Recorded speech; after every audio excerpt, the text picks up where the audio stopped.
I am going to discuss about parts of speech. What is parts of speech? Parts of speech কাক বলে? সেন্টেন্সত থকা প্ৰতিটো word বা শব্দকে ইংৰাজীত একোটা parts of speech বুলি কোৱা হয়। আমি এই parts of speechক অসমীয়াত পদ বুলি ক'ব পাৰো। এতিয়া আমি কৈছো যে সেন্টেন্সত থকা সকলো ওয়াৰ্ড বা শব্দকে। এতিয়া আমি সেন্টেন্স কাক বলে আৰু ওয়াৰ্ড কাক বলে? আমি আগতো কৈছো আৰু এতিয়া কওঁ যে আমি বেসিক টপিকবোৰ কি কৰিব লাগিব। আমি যদি বেসিক বস্তুবোৰ নাজানো তেনেহলে আমি এইবোৰ কৰিব নোৱাৰিম। এই সেন্টেন্সটো আহিছে ওয়াৰ্ডৰ পৰা আৰু এই ওয়াৰ্ডবোৰ যদি আমি নাজানো তেনেহলে আমি সেন্টেন্স বনাব নোৱাৰিম। আৰু ওয়াৰ্ডটো আহিছে লেটাৰৰ পৰা। সেইবাবে মই কৈছিলো যে আমি সকলো সময়তে ওয়াৰ্ডবোৰ পঢ়িব লাগে আৰু ওয়াৰ্ডবোৰ আমাৰ সকলো সময়তে মনত ৰখা উচিত। আমি যদি লেটাৰবোৰ নাজানো তেনেহলে আমি ওয়াৰ্ডও বনাব নোৱাৰিম আৰু সেন্টেন্সও বনাব নোৱাৰিম। এতিয়া for example I am going to Goalpara. ইয়াত এটা সেন্টেন্স লিখা আছে। এই সেন্টেন্সবোৰত কেইটামান ভাগ কৰিছে। I am going to Goalpara. I মানে হৈছে মই, am মানে হয় বা আছে, going মানে গৈ আছো, to মানে লৈ, গোৱালপাৰা মানে গোৱালপাৰা। ইয়াত সকলোবোৰ একোটা parts of speech। ইয়াত পার্ট মানে কি? পার্ট মানে হৈছে অংশ। ইয়াত পার্ট মানে কি? পার্ট মানে হৈছে অংশ আৰু স্পিচ মানে হৈছে বাক্য। পাৰ্টস অফ স্পিচ মানে হৈছে বাক্যৰ অংশ। আমি মনত ৰখাৰ বাবে এটা উদাহৰণ ল'ব পাৰো। ইয়াত এটা মাছ ৰখা হৈছে। আমি যদি এই মাছবোৰক অলপ ভাগ কৰোঁ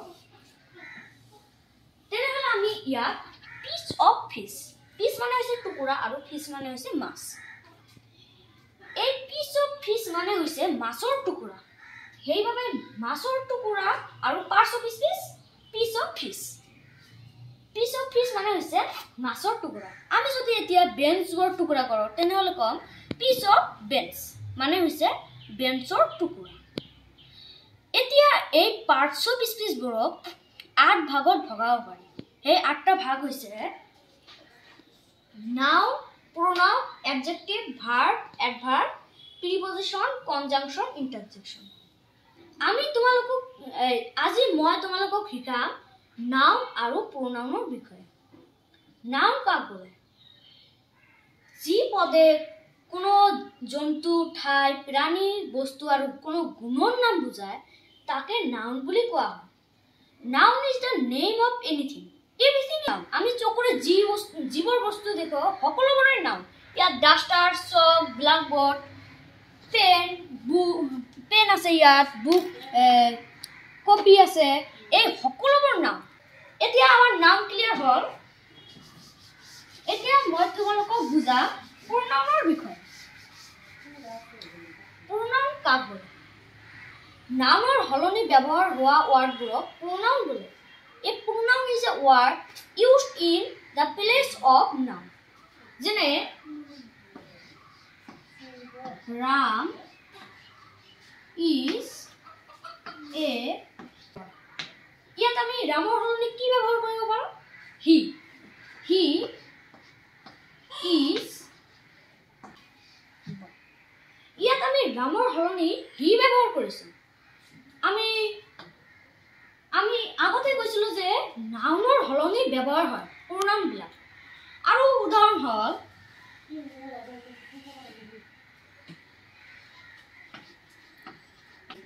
সীতাৰ হলনি আমি ল'ব পাৰো she,